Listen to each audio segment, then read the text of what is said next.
What's happening, guys? Scott from Hornet's Nest. Welcome back to episode 24 of Tutorial Tuesday. So good to see you. Today's episode, we are having a look at the beautiful printer that was kindly sent to me by the team at QIDI Tech and is their newest +4 printer. It's a massive printer. It is a really large form factor. We're looking at a beautiful build volume of 305 on the X and Y axis, and we're going all the way up to 280mm on the Z axis. But with such a big printer and such big build volume, what I love about it, it's a Core XY style printer, which means it's not bed slinging. The print head goes along the X and the Y axis and the print bed itself just moves up and down. And then we've got brand new belt design. We've got a new and improved hot end design, allowing temperatures up to 370 degrees, giving us a good range of filaments we can use.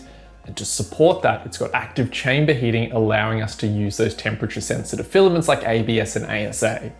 So let's get into it. Is this the printer for you? Well, I'm going to give you an honest review. I'm going to show you the unboxing, the assembly, a couple of prints that I've done, and then I'll give you a review at the end. And that way you've got all the information of what I love about it, what I like about it, and then what I think could be improved, so you can make the decision for yourself if this is the right printer for you. So let's get into it. Hey, it's me editing at the moment, and I've just realized I forgot to tell you something important. If by the end of this video, you feel like this is the printer for you, you want the big build volume, or you just want the capability to print a supersized benchy for the sake of it, or you're just curious to see what else QIDI Tech has to offer, go click the link in the description below, or the one that's on the screen at the moment. Any click or purchase through that link is no cost to you, but it does support the channel, full transparency, but I'm not gonna let that affect this review. I'm gonna tell you the good, the bad, the ugly, and maybe, just maybe, if I get enough clicks, instead of QIDI sending me things next year, maybe we can do a QIDI and Hornet's Nest giveaway and we can start sending you things. So yeah, go click the link if that's something you're interested in. Otherwise, I will see you for the rest of the review. The shipping on this was incredibly efficient from when I spoke to the team at QIDI Tech, and then by the time I got it was about 5 to 6 business days. I was really impressed because of the size of the parcel that arrived. And you can see how big this box is. And the printer itself is one big unit. It comes pre-assembled. So I was really impressed with how well packaged it was. Something that really stood out to me were the handles on top of the printer to help you remove it from the box. Sometimes when you get these big, large devices, it's really hard to pull it out with the suction of the foam. So the handles on the top of the printer really help with that. Once I got it removed and I was able to lug it up onto the table, it weighs about 27 kilos. I was really impressed with the sleek design, and even though that this is a plastic frame, it looks and feels metal. And I love the glass doors on the front and then the glass hatcher on the top. It just really makes it look like the space type printer that really suits most of our aerospace themed hobby rooms that most of us are doing on this channel. The printer though does take up a good amount of space. Its X and Y axis is 490mm. and it goes up to 550. So when you are thinking about where you're gonna put this, do take into consideration that it is quite a big printer. If we look further into the box, we have these 2 boxes carrying the spare parts and all the tools we need for assembly, and I like how well labeled it all is. The assembly was incredibly straightforward. You can do 2 options. You can either use the quick start guide, which is just a little booklet, or you can plug the printer in, start up the printer, and it guides you on the display what to do for each step. It starts off with attaching the door handle, and what I noticed was there were no little bags of screws in any of the boxes. Everything is pre-screwed into its location, which I actually quite like, because when I was doing the Ender 3 and the Neptune 4, you get these little baggies and it tells you that it's an M4 by 10 and you've got 12 of them. It's nice, it's great, it's organized, but I actually do prefer having everything screwed into its position. That way you know it's all there, you're not gonna lose it. So the screws are on the door handle already. We'll unscrew those, we'll then attach those to the door, and then let's pull off this plastic protective filament that is on the glass itself. At this stage, I was still following the quick start guide because I didn't know you could power it on and see this tutorial. So I went and installed the filament holder, which is, it's okay. It kind of sits back up there. I don't really have a need for it, and I might take it off because I'm using the Creality's dehydrator box. It's also a filament holder. But look, it's there, it's in a nicer space. I think they've moved it from other versions, or it was right on the back where you couldn't really access it. So yeah, it's a good space. All of my Alegu and eSun filaments do fit on there, so you're not really gonna have any issues regarding filament spool. And then I went and plugged in and I turned the power on. And that's where we got the startup screen and we could kind of see where we were going. It then asked us to remove the locking screws, which are in the base of the printer, and they are there to keep that bed in place during transit. And it's 4 simple screws, and the animations tell you exactly what to remove, including the zip ties, pieces of cardboard, anything that shouldn't be in the printer, it will tell you to remove it. And then we come to where it does its own self-testing. It lifts the build plate up and down a couple of times, but prior to doing that, remember to take the plastic off the magnetic build plate, because at this point, it's gonna wanna heat the build plate up in this process, and you don't want, in the excitement of everything, to forget it and now you start burning plastic. Then it comes to installing the filament, and it's up to you how you do it. If you're running the filament holder on top of the printer, there is a little PTFE tube, which is more of like just a little stabilizing tube that you can put on the side of the printer that allows you to run the filament through it so it doesn't kink. But because I'm using the QIDI's storage box, it comes with its own long guidance tube that plugs it into the same area, and it works just as well. And it asks us, load some filament, and it goes and does its thing. It goes and purges some filament, it goes and cleans the nozzle. And that's something I really like about this. I know Bambu's got it as well. It is nozzle cleaning. It's got a little bit of sandpaper on one side that it kind of like scrapes it away, and then it takes it to a silicone brush and really cleans it. And I've never had filament issues like I have on the Lego Neptune 4, where sometimes it just clumps around the nozzle and little wispy bits and hairy bits become big blobs, and now you've got a big issue. So I really like that feature about it. And that's pretty much it. It says that the process is done, and then it's going to suggest that you auto level the bed and that you do input shaping. What I love about the auto leveling is it only auto levels or creates a bed mesh of the area that's being printed. I find on my Neptune 4, it goes and does the full 121 points, which is fine. But if you're printing a small object, it just seems like a waste of time. Whereas this only shape maps that area of the plate that you're using, which I really, really like, saves a lot of time, gets those prints on a bit quicker. Then we go into what's called input shaping. It's essentially vibration compensation or resonance compensation. It's just gonna shake the printer something chronic, and it's gonna seem like it's about to lift off into space. But all it's doing is calibrating the resonance. So when this printer is moving around and it's going at high speeds, it's gonna be shaking. It compensates for that, allowing you to have super smooth and more accurate, more fine results on your exterior surfaces, which is such a big thing to save time on post-processing. And that's about it. The printer is done. It's all set up. It took me about 15 minutes max. They really didn't oversell it on the website saying you can get this thing up in 10. I probably could have got it up in 10 if I wasn't filming the process along the way. So big plus points on that. I love how easy this was to set up, and it was real intuitive as well. Now it's time to install the slicer. You can either do that using the USB stick that they provided you, or you can just go and download it off their website. If you use the USB stick, it's going to install it, and it's going to immediately ask you to upgrade the software. It's going to take you to the same page that going to the website is. Up to you how you want to navigate through that. And then I also suggest update the firmware of your printer. Depending on its version number, you can either do that online after you've connected to the Wi-Fi, or you can go online and download it onto the USB stick, take it to the printer, and then update it manually that way. A big selling point of this was the Wi-Fi. I've never really had a 3D printer that connects straight to Wi-Fi before, and I really like it. Only problem is, I think it's got a little weak of a receiver at the back. Now, my Wi-Fi router is away from the study where I'm in, so it sometimes drops in and out, and it uses the 2.4G network. But that's more of a me issue than a printer issue, because if I hotspot it, my computer to my phone and then my phone to the printer, you've got the seamless connection that's super stable. You can access everything you need. You can send prints straight from the computer. So I don't know if I just want to go get myself an extender, or if I'm happy just to run an Ethernet cable between the computer and the printer and run it on the LAN network. But it's not a printer issue. It's more of just a my home interface issue. But if you are having that problem, just know that it could just be a weak Wi-Fi signal and a weak receiver, but nothing that wouldn't stop you from buying this printer. You just have to adapt your house for that. Now that we've got the slicer software installed, it's essentially just a relabeled Orca slicer, which I really like. I use Orca for my other printers, so navigating around this wasn't too challenging. It's simple to use once you know its system, and I think it's got some really good features. But before we start slicing, let's use their pre-sliced files and we're going to use the rapid black PLA that they provided us, and let's go and print the stock standard Benchy and see how well it prints. You've got local files which are stored on the printer's memory itself. So we're going to go into local, we're going to select the Benchy, and we're going to go let it do its thing. We're going to have time-lapse selected as well as bed leveling selected, and I'm going to see what time-lapse it gives us. We've got a 1080p camera sitting in the front right corner, looking towards the back left, and I'm excited to see if I can start getting time lapses of the 3D prints for the channel. But again, do you need a camera?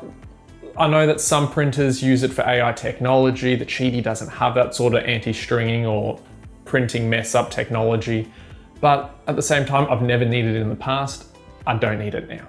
So I'm just excited to have time-lapse footage for you guys for the channel. The first thing I noticed with the first layer was it was an incredibly beautiful first layer going down with zero need to adjust the Z offset. It does that all automatically for you, which makes this such an easy printer for beginners. And I couldn't believe how fast it was printing. If my Neptune 4 was doing that, like, I'd be worried it was going to shake the house down, but this printed it so well and so fast. Like, we're looking at 16 minutes for a Benchy, and if we just have a look at the final product here, its exterior surface quality is incredible. That's a big thing with these printers, is all these print companies saying, oh, you can do 500 millimeters a second or 600 millimeters a second. We can accelerate 20,000 millimeters per second squared. But the thing is, that does start taking away from surface quality. You can print that really fast to prototype, but if you want quality, you do need to slow the printer down. And I don't know how fast this was printing, but it's a lot faster than my Neptune does at 300, 400 millimeters a second, and its print quality was amazing. So I'm really happy with that.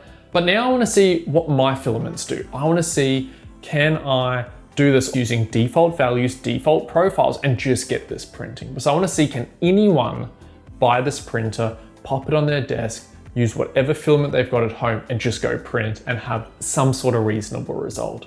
So I head back into QIDI, I go load up the same Benchy, and then I go and choose PETG as the filament. I'm using a Legoo's PETG Pro, just a gray filament, and I want to see what its default profile setting was going to do. And I'm using smooth time-lapse mode, which means it parks the print head somewhere every time it takes that photo.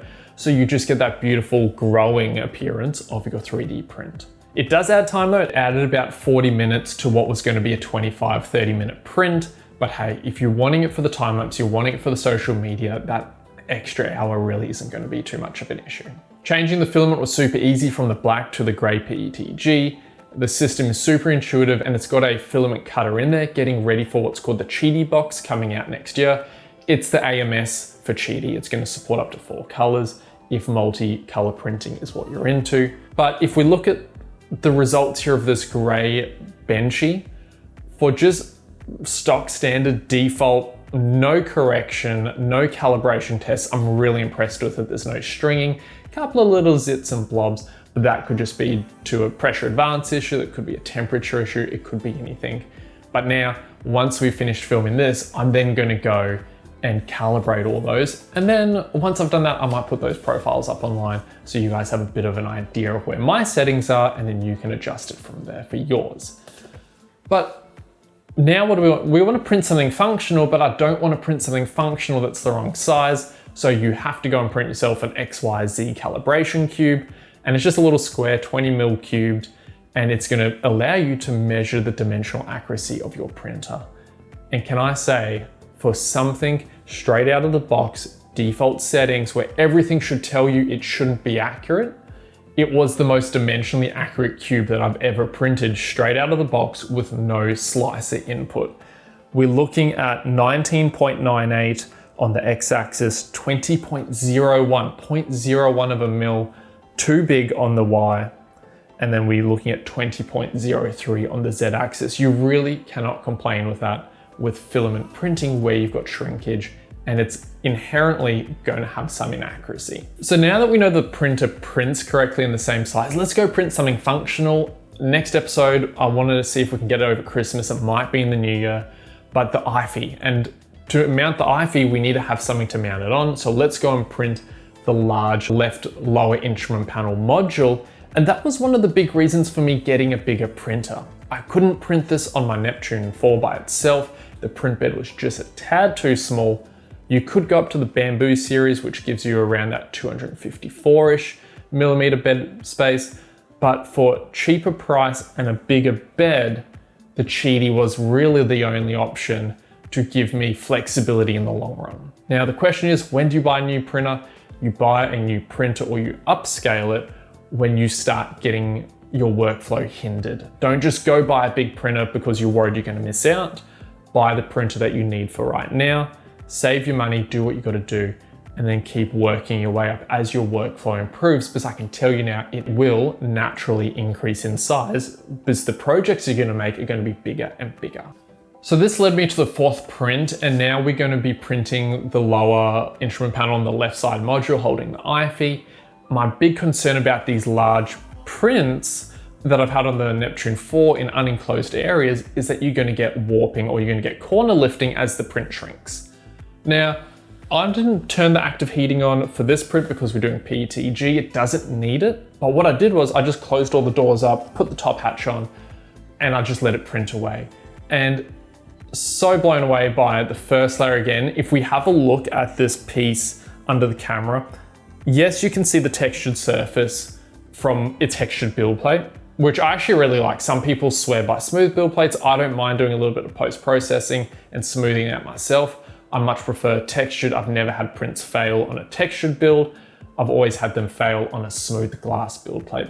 But that's personal preference. It really isn't a deciding factor. But you can see you're getting no layer lines, you're getting no under extrusion, you're gonna get nothing. It looks beautiful. And at the end of it, after the 7 hours that it took to print, including the time lapse, there was no lifting. I did put a little brim on it, about 5 mil, because it's by default what I do, but it probably didn't need it. Having that warmer environment and that thicker build plate, you can see that it is actually quite thick. It allows for that stable build plate temperature. Big time you'll see prints fail is where that build plate varies in temperature, and it's going to create areas where it becomes a bit cooler and then it's going to snap off and it just creates a mess. So I was really stoked with how well that turned out. And then I was like, well, let's go and just print something massive. And I wanted to print a really large benchy. I scaled it all the way up to the biggest it could be. It was 275 tall. It was going to take 26 hours to print. I got about 3 hours in and then the print failed. And it was purely because of my own stupidity, not the printer. I went in my filament holder here. I had kept it on the PETG settings, which stores that filament around 50-55 degrees, which is great for PETG and keeping it dry. It's not great for stock standard PLA that I had lying around. So even though it wasn't melting it, we had really soft PLA entering the extruder system. It developed a twist, it developed a clog, and then it just stopped printing. Now, it didn't tell me that it stopped printing until I was like, this thing doesn't look like it's growing. And then I noticed that the print head was about 1 inch off the surface and it was just grinding away. But it was easy to fix. Cleaning clogs is a lot easier than cleaning clogs on the Neptune. It was real simple, just undo 2 screws, pull the hot end out, clean the extruder, refill it, you're good to go. So I don't actually have enough time to reprint that benchy, but I really want to, so I'm gonna see if I can print it for the next episode and I'll show you how big that benchy actually is. But yeah, it printed the PLA on stock PLA settings beautifully as well. No stringing, no warping, just perfect. But a big thing with this bench that I probably should tell you is, if in the slicer settings, go have a look in the speed section and it's got normal printing acceleration. It's up at 10,000. Other YouTubers have done an incredible job of looking into this and seeing what the correct max acceleration is. And some have come up with the number of 6,200. I've got it down to 5,000 just because I don't want the print. I'm not a print farm. I'm not here for economical use and efficiency. I want nice, clean prints. So I'm happy with it at 5,000. It creates beautiful results with that. But be aware, if you're getting these VFAs or vertical fine artifacts on the sides of your prints, be aware that it could just be the acceleration being too high. And yeah, the inertia of that print head just isn't coping. So if you're getting that, dial your normal acceleration down and that should fix that problem. So then I was like, all right, well, we've got filament to spare. Let's just continue printing the lower instrument panel and getting that done. So I wanted to test how much I could fit on this build plate. and I went and was able to put the entire right lower instrument panel module, which holds all the standby instruments, on the plate, plus all of the bezels. And we've even got the little handle for the rudder adjustment. So it's a massive build plate. Like, I cannot believe that I managed with a 225mm build plate before, but it's doable. But now that I've got more space, I'm really happy that I've got more space and I can create cooler videos for you. That in itself printed amazing as well. We're using a 70% infill stock PETG generic profile settings. I haven't had to adjust these, and I'm happy with these prints for the cockpit itself. So take that into consideration. That's an incredibly forgiving printer as well, using PLA and PETG. I haven't tested ABS or the ASA or any carbon fiber sort of filaments, but I'd love to do it, and I'm going to keep you up to date as I do that as well. So that's my printing experience. It's about a week, 2 weeks worth of printing. I'm really happy that I can now give you an honest review of what I thought about it using materials and profiles that we would be using as cockpit builders. And yeah, I love it. It's a cool printer. I'm so stoked. I'm so fortunate and privileged to be able to have this opportunity. And is this the printer for you? Hey, that's up to you to decide, but I love it. I love its sleek design. I love how large the build plate is. The UI, not bad. I like it. It's simple and intuitive, a little bit laggy, but that's just me being particular. It's not a not selling point. It is just, it's a UI that I thought, its touchscreen's not as responsive as an iPhone, but hey, if you're wirelessly printing, you're not gonna have the issue of trying to use a touchscreen. It's gonna be seamless. So yeah, that's that. I love the enclosed area. It keeps it quiet, it keeps the fumes out. It's got a carbon filter in it. It really is quite nice. And I'm excited to see what projects we can do with the upgrade capability of those higher temperatures in the hot end and then the active chamber heating. I think a massive selling point for me on this was the auto leveling, the input shaping, and the auto Z offset. It just makes it so simple for anyone to use this printer. Now, do I think everybody should get themselves a bed slinger and start manually leveling that bed because they need to do the hard yards? Yeah, it kind of gives you a bit of an appreciation for printing, and it'll give you a definite appreciation for this. But hey, you don't need to go do that to enjoy the art of 3D printing. This is going to get you on your way real simple. Things I didn't quite like about it, or not even that I don't like it, it's just I think it could be improved, was, and I see it a lot on all the reviews and I didn't think it would be an issue until I got it, was the hot end design. They could have done a little bit nicer of a sleeker design, since that part of the printer is everywhere. If you're doing time lapses, you're doing pictures, you're doing social media, the hot end is what everyone sees. And that's why they go put their label on it, so they know that it's a QIDI printer, it's the +4. But hey, the hot end's fine. It kind of suits it. It's just, I would have liked something a bit sleeker. Another thing that I think they could have given, or maybe even just provided a file for, was to print a little poop chute for where it purges the filament, it cleans the nozzle, and this little globule of filament gets flung out the back. Now, I have lots of little bits of filament that are now sitting in my skirting because it just keeps shooting it into the wall. But hey, I will go design a little poop chute for that. But yeah, if they could have provided that, or they could have just made one, or made a bit better way of keeping that material. I know in the previous versions, it was actually stored inside that you had to empty, but hey, not a not selling point, just something like, hey, maybe with the +5, give us a file for the poop chute. Another thing, and this again, I'm just being nitpicky because my house wasn't set up for it. The Wi-Fi receiver is a bit weak, but then again, I'm punching through 4 gyprock walls and it's that. And I can connect it via LAN, but I would have liked that Wi-Fi receiver to be a little bit stronger, giving me a little bit more stable connection regardless of where your Wi-Fi router is. But I guess we're living in a world now where Wi-Fi routers are powerful and we are running extenders in larger homes. Now, I've never used a Bambu or an Anycubic or any sort of printer that runs Wi-Fi before. So this is my first time using it. Maybe it's a common issue. I do know that they all run the 2.4 gigahertz network, but hey, maybe that's more of a me issue than a printer issue. I really like QIDI Studio. I would have liked it if there was a profile already in Orca. I know there is one on the beta version 2 for the Orca slicer, but just their normal stable Orca, I would have liked a QIDI profile in there, just so I've got everything in one. But I don't mind switching between the two, one for the Lego, one for QIDI. It's something that it is what it is. As time goes by, people will make profiles for it. I really like the door and hatch. I think it's just sleek, it looks good, it allows easy filming, especially for me, and allows me to see the progress, and it does make the room look cool, especially when there is a large print in there that's finished and you've woken up and you're now seeing it for the first time. So I think that's really cool. There are other aspects of the printer that I've never personally experienced, and I want to be completely open with you. Some have had issues with the heated chamber overheating because of a design issue regarding the vent right at the bottom, but I haven't had that issue so far. So I don't know if it's been resolved. This is about 3 months, 4 months into the process of having this printer. So they've had time to fix stuff. Same with the relay board with the active heater as well. And I think it's with all 3D printers.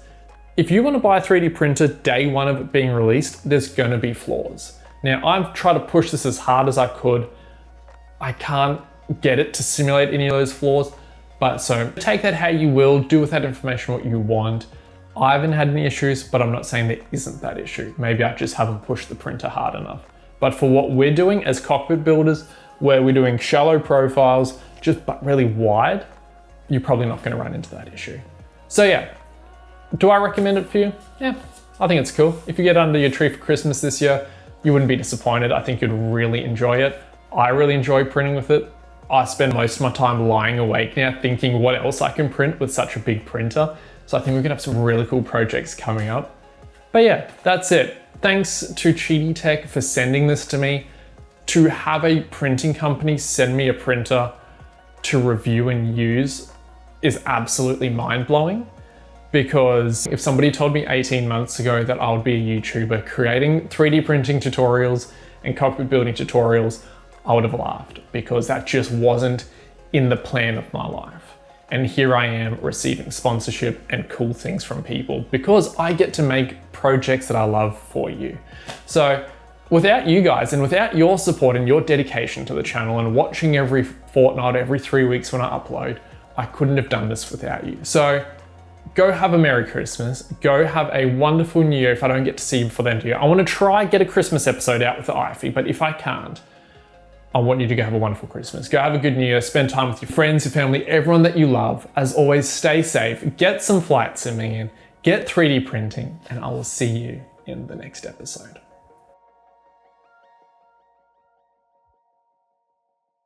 Oh, PS, if you're still here and you watch to the very end, I want to give you something, or I want to give you the opportunity to do something. I'm busy making the IFE panel at the moment. It looks real cool. I'm thinking, I don't know how many I'm gonna make, but let's do a secret giveaway that no one knows about, because if you've made it to the end, you're part of the 33% of my viewers that stay to the end.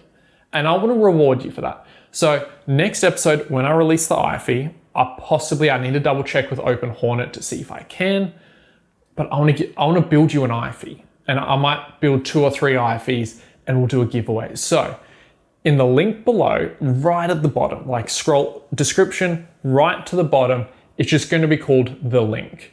Click on that and it's going to lead you to a competition website. There is no requirement for you to subscribe, to like, to do anything. It is just a registration, so it's a fair process.